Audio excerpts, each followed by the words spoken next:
Modeste, comment l'Afrique compte se positionner pour 2023? Déjà, comment elle a vécu son année 2022 et comment elle se positionne pour 2023? Parce que l'Afrique a été mise devant ses responsabilités. On ne va pas dire devant son échec.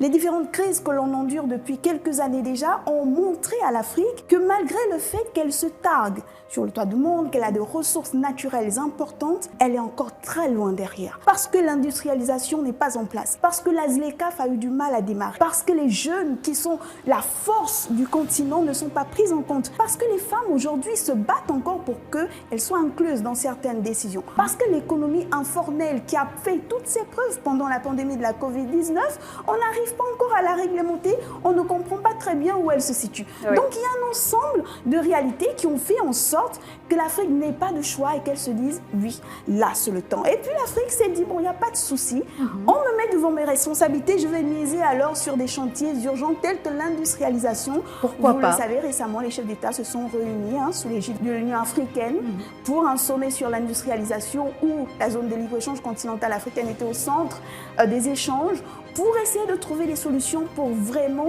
mettre en avant le secteur de l'industrialisation. Parce que là, comme je vous le disais, Marielle, l'Afrique sur le toit du monde n'a qu'une valeur ajoutée de 2% en termes de production manufacturière. Oui. Et c'est peu. Allez, l'Afrique se dit, il faut aussi maintenant penser à nourrir ma population. On a 70% des Africains qui travaillent dans l'agriculture, mais Marielle, on a encore des centaines de millions de personnes qui meurent de faim, alors que l'Afrique a le potentiel pour nourrir le monde entier. Et ça, les institutions internationales le reconnaissent.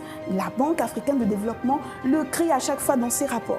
Et l'Afrique se dit, oui, aujourd'hui, on parle de réchauffement climatique.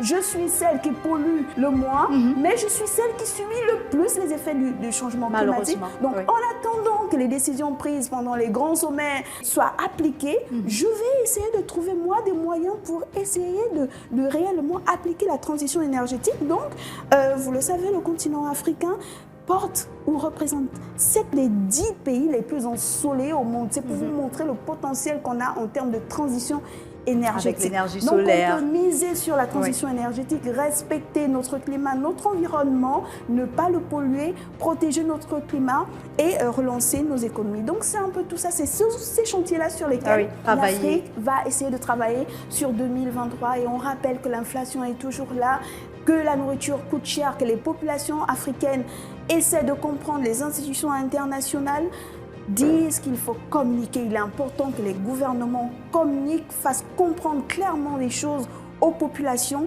et bien entendu que les populations soient un peu plus tolérantes. Parce que